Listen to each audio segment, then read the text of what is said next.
Let's talk about the staff system. Have you ever wondered how musicians can read and interpret music so effortlessly? The secret lies in the staff system, a fundamental tool in written music. The staff consists of 5 horizontal lines and 4 spaces, each representing a different pitch.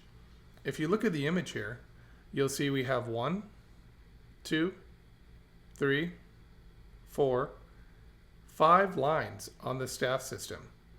And then we have 1, 2, 3, 4 spaces. And this is how we number them, from bottom to top. That is a convention. This system serves as a foundation for all written music, allowing composers and performers to communicate musical ideas clearly and precisely. Interestingly, the 5-line and 4-space system we use today took some time to gain traction. Throughout history, musicians experimented with various methods for notating music.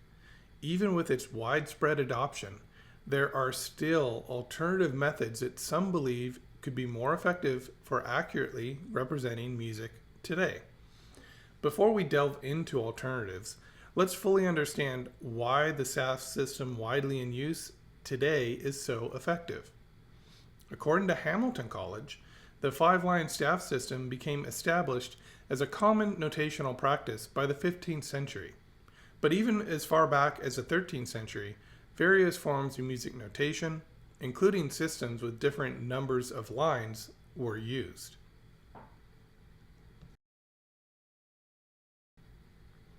The lines and spaces on the staff. When you listen to music, you are hearing a collection of pitches that vibrate at specific frequencies. These frequencies combine to create sounds that we can extract and identify with great accuracy. Just as we have a system of writing that allows us to read words on a page, there is also a system for notating music fairly accurately. Now, why would I say fairly accurate? I will explain that later in part 3, when I discuss pitch and frequency. The notes on the staff system are designated by letters, but there is a problem, because we can only use the first 7 letters of the alphabet, and then the notes start to repeat. There was a point in time where we did use more than 7 letters, so why the change? It comes down to frequency, and not the amount of times it's used, but the actual frequency of a pitch. A decision was made to call all notes that resound at a frequency that is compounded the same thing. So that's a little bit complicated, so let me try and explain this. If you play an A right here, in the middle of the treble clef staff system, this occurs on the 2nd space. It has a frequency of 440 cycles per second. So if you look at the image here, this right here, the 2nd space, that is your A. And it sounds at 440 cycles per second. So that means it vibrates 440 times. That is its frequency. This is what creates a sound of A. If you double that frequency, we still call it A. So if you take it up to 880, it goes higher, but it's still A. It still has a quality of A. If we take that frequency in half, it is also still an A.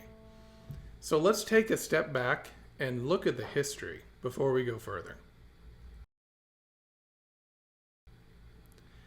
In the early days of Western music notation, more than 7 letters were used to represent musical pitches. This system can be traced back to ancient Greek music theory, which employed a more extensive set of symbols to denote different pitches. However, as music evolved, so did the need for a more streamlined and practical notation system. We needed to actually be able to notate what we were hearing with great accuracy. During the medieval period, and you history buffs might be offended by the fact that I called it the medieval period, but we're talking generally here, the development of Gregorian chant played a crucial role in shaping modern musical notation. Gregorian chant required a standardized method to accurately transmit melodies across different regions. of the country. This led to the creation of neumes, early musical symbols that indicated pitch direction but not exact pitches. As the need for precision grew, the system was refined. By the time of Guido de Retz in the 11th century, the use of a 4-line staff and the introduction of solmization syllables, which are do, re, mi, fa, so, we probably all heard those, helped to simplify and standardize musical notation. Guido's innovations led the groundwork for the modern system, which eventually settled on using the first 7 letters of the alphabet, from A up to G, so A, B, C, D, E, F, G, to represent pitches. Modern solfege often uses the syllables do, re, mi, fa, so, la, ti, sometimes si, but Guido's system originally only used 6 different syllables, ut, re, mi, fa, so, and la. These syllables come from a poem using a Sapphic stanza, named after the Greek poet Sappho. Guido may have composed the music himself, though many scholars believe he actually used an existing melody. The text for the music, written in honor of John the Baptist, was most likely penned by Paul the Deacon, who lived in the 8th century. So you can see this original poem and melody, and it illustrates how the solfege syllables were derived and used to create simple, singable syllables. So here you can see the actual text. I'm going to go ahead and play it for you. But before I play it, just notice the syllables. At the beginning of each phrase, you have ut, re, then on the second line, mi, then it goes to fa halfway through, so, la, and then there was no si. So we stopped at la, which actually corresponds to counterpoint, something we'll talk about much later. So let's just play this melody real quick.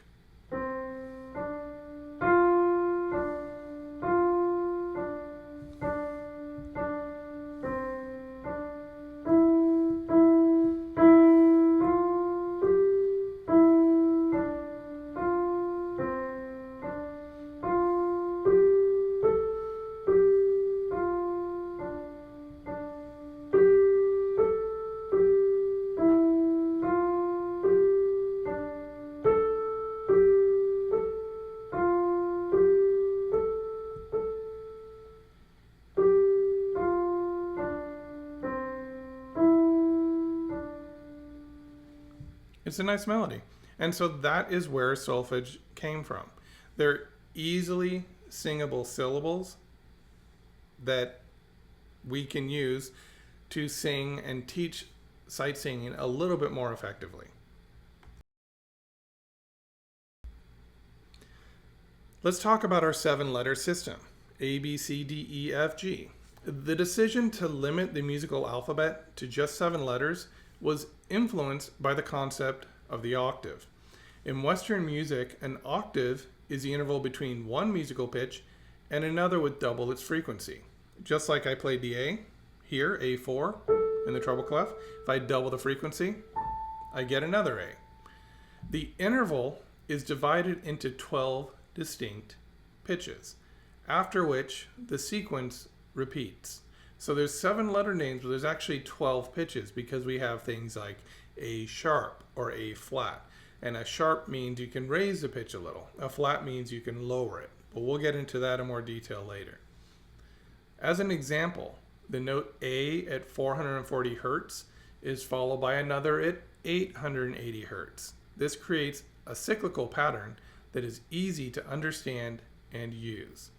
By adopting a 7-letter system, musicians could more easily read and write music, facilitating the spread and performance of compositions across Europe. This simplification was essential for the development of Western music as we know it today. The question is whether those A's all have some common characteristic. As it turns out, they actually do.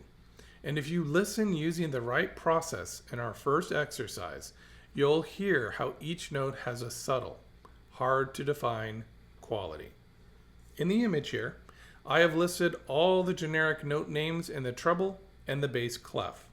They are organized by the lines and spaces that the notes occupy. Notice that the notes in the treble clef are different from those in the bass clef. In the treble clef, we have E, G, B, D, F on lines 1, 2, 3, 4, and 5. A common expression is if you look between the lines, you'll see your face because it spells the word face in the treble clef. So on the spaces, we have on line 1, F, on 2, A, on line 3, C, and on line 4, E. Then, in the bass clef, we have the notes G on line 1, B on line 2, D on line 3, F on line 4, and A on line 5. Then, between the spaces, we don't see our face anymore. Instead, we see A on the first space, C on the second space, E on the third space, and G on the fourth space. So how do you memorize this? Because this is one of the things that actually threw a lot of entry-level music majors when I taught in the university, the ones that were taking either the introductory courses or non-music majors. Because even though there's only 7 letter names, it can be quite difficult to learn their position on the staff system. So I have an exercise to help you with that. Typically, at this point, you would learn an acronym to memorize the names of the lines and spaces. For example, if you look at the notes in the treble clef, you could say something like, "Every good bat does fly." This represents the names of the notes on the lines of the treble clef staff, and that can help you recall the names. As I've already told you, for the spaces, if you look between the lines, you'll see your face. For the bass clef, you can use the acronym Great Barking Dogs Form Alliances for the lines. And then for the spaces, you can use the more traditional All Cows Eat Grass. However, we're going to take a different approach to learning these notes. For now, keep in mind that there are different letter names for the lines and spaces. And again, if you are advanced, stay with me. I promise you're sitting here thinking, I already know the names of my notes, I'm done. We're going to do it differently. You're likely going to learn something new. Regardless of the instrument you play, learning some basic keyboard skills will greatly enhance your understanding of music theory, so you may be able to see where I'm going with this. You don't need to invest in an expensive piano. A simple keyboard capable of playing multiple notes at once will suffice. While some argue that requiring piano skills can be a barrier to learning music theory due to the investment required, affordable keyboards are readily available now and can significantly aid your training. So why the piano? Simply put, no other instrument allows you to hear multiple notes simultaneously and operates as straightforwardly as a keyboard. If I push a key, it makes a sound. My 1-year-old daughter does it all the time, and she has no training on the piano. She will go to the piano and with one finger, she'll push a note on the piano and play it. And it's a lot of fun for her. And what we need to do is take that approach to our learning, no matter how advanced we are. We want to be like a child in our learning. We want to absorb things. So at the end of this section, we will conduct a little experiment. You'll need a keyboard to do this properly, so make sure you invest in one.